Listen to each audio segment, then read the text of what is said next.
Hello everyone, রমাদান মোবারক। অনেকদিন পর একটা ব্লগ নিয়ে হাজির হয়ে গেছি শুধুমাত্র আপনাদের কাছে। সো আজকে ইফতারে কোথায় যাচ্ছি সেটাই দেখাবো আপনাদেরকে।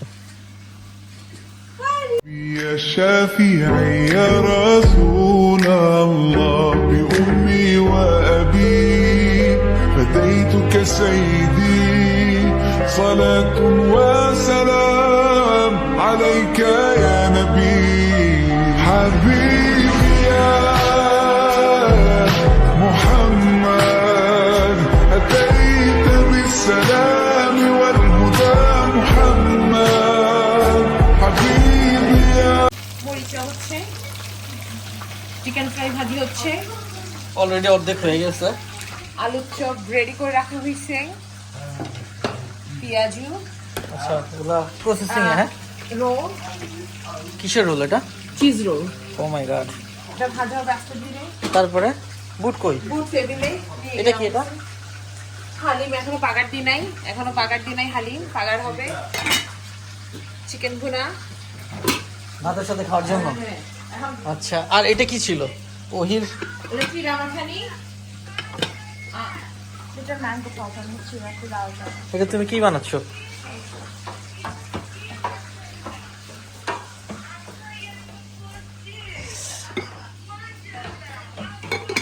হাবি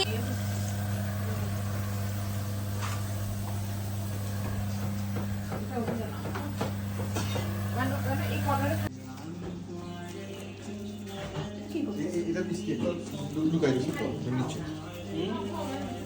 আমি ভুলে তোমার কি সন্দেশ খেয়েছি বুঝছো, ভুলে সন্দেশ খেয়েছি তো ভুল সেটা হ্যাঁ।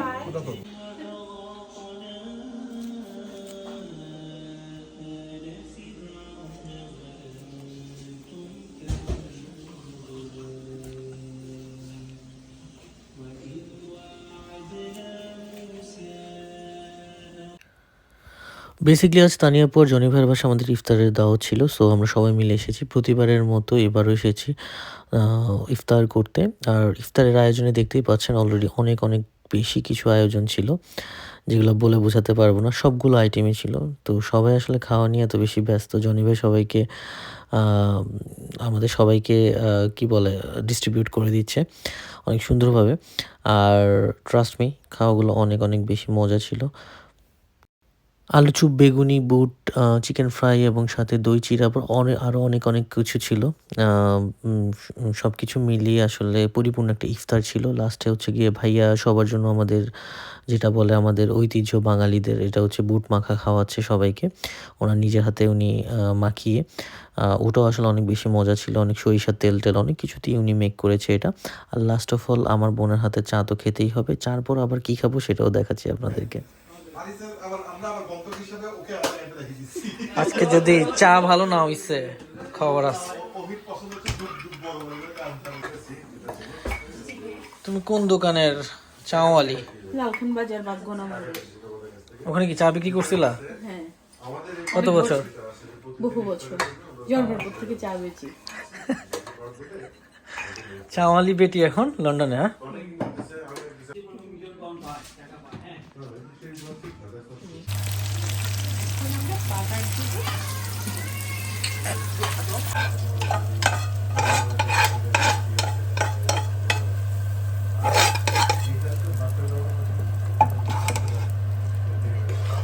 ওয়াও, সেই হবে আজকে খানাটা। থ্যাংক ইউ তানিয়া জামান। চুলাই দিই, ওর খাওয়া না সহজে গরম করি না, চুলাই গরম করে খাওয়া। জনি ভাই আবার আমাদের সবাইকে হালিমটা হচ্ছে গিয়ে বেড়ে দিচ্ছে এবং হচ্ছে গিয়ে খাওয়া শুরু করে দিয়েছে। ট্রাস্ট মি, হালিমটা এত বেশি মজা ছিল যে আমার মনে পড়ে গেছে ঢাকাতে আমরা খাইতাম যে মামা হালিম নামে একটা বিখ্যাত হালিম ছিল। সো সেই হালিমটার মতো ছিল। অনেক অনেক অনেক বেশি মজা ছিল হালিমটা। তো এইভাবেই আসলে ইফতারের আয়োজনটা হয়েছে, ইফতার খাওয়া হয়েছে সবাই মিলে। অবশ্য যারা দেশের বাইরে থাকেন তারা এই জিনিসগুলো অনেক বেশি মিস করেন। দেশের মানুষদেরকে সবাই মিলে একসাথে ইফতার করার সবার সময় সুযোগ কোনোটাই হয় না। বাট সামটাইমস আসলে নিজেকে সময় বের করে নিতে হয়। আর আজকে আমরা সবাই মিলে আলহামদুলিল্লাহ অনেক ভালোভাবে একটা ইফতার করলাম সবাই মিলে, সব ফ্যামিলি মেম্বাররা মিলে। আর হচ্ছে গিয়ে আমার বোন অনেক কষ্ট করেছে, অনেক কিছু মেক করেছে রোজা রেখে, ওকে ধন্যবাদ। এবং সবকিছু মিলিয়ে হোপ সো নেক্সট কোনো ব্লগে আবারও দেখা হবে আপনাদের সাথে। সেই পর্যন্ত সবাই ভালো থাকুন। রামাদান